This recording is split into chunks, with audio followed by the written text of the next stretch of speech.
Take a look at these extensive, uniform rows of medium-density housing. This is the visual baseline of the modern Malaysian suburban estate. These specific structures comprise roughly 40% of the national housing stock, but the design itself contains a core physical paradox.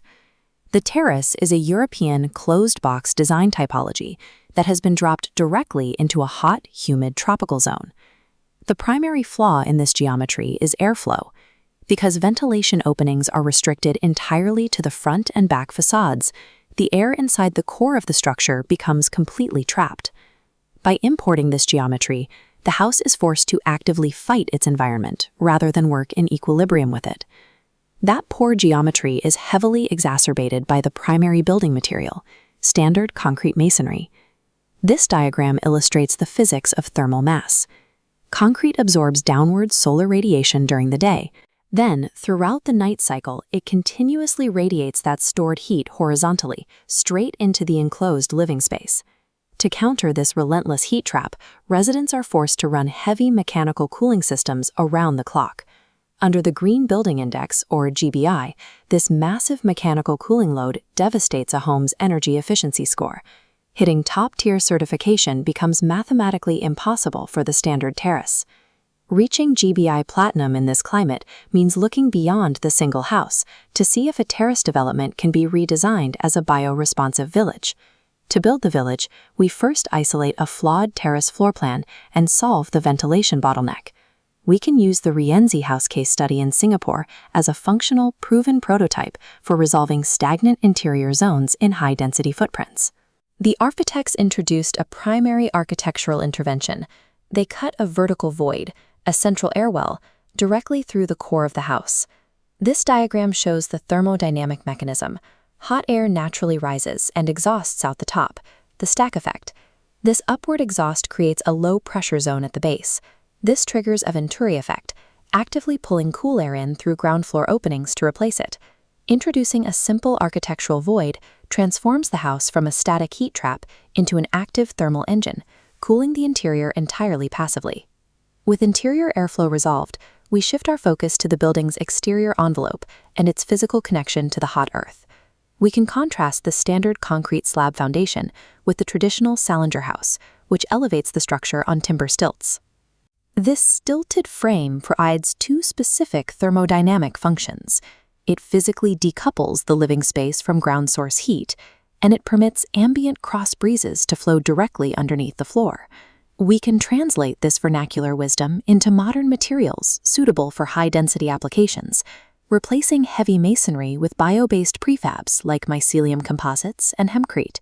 Phase-change materials integrated into the facade act as thermal batteries. They passively absorb peak midday heat, physically melting, then release it safely at night.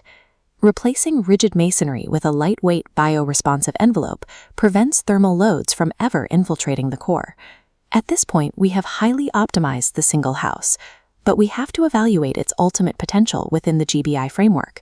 Even a perfectly passive individual terrace house hits a hard sustainability ceiling, limited by restricted roof space and unavoidable shadow casting from adjacent structures. Trying to solve this with isolated active systems is inefficient. 20 individual homes installing 20 uncoordinated small solar arrays creates physical redundancy and economic waste. The required shift in thinking is to dissolve property lines entirely, engineering a 20-unit residential cluster as a single integrated thermodynamic organism. Architecturally, this manifests by replacing individual dividing walls with shared semi-internal micro-courtyards. These planted spaces act as neighborhood cooling lungs. The leap to true GBI Platinum cannot happen at the unit level. It strictly requires economies of scale and systems-level synergy. The central nervous system of this 20-unit cluster is a shared solar microgrid. This network map shows a central 50-kilowatt solar array paired with a 100-kilowatt-hour battery hub. Smart controls instantly route excess power from sun-drenched nodes to shaded units. This shared battery provides critical islanding capability, powering the village through regional grid outages. Operating as a cluster also unlocks the water energy nexus. Shared infrastructure permits community greywater treatment, using planted biofiltration channels called living machines, rather than routing waste to distant municipal plants.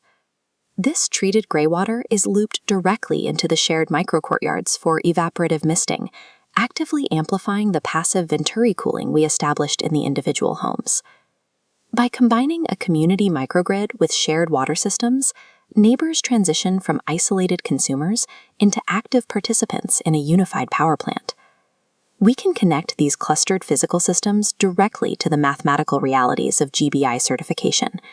The centralized microgrid easily maximizes the energy efficiency category by eliminating redundancy and optimizing panel orientation across the entire site.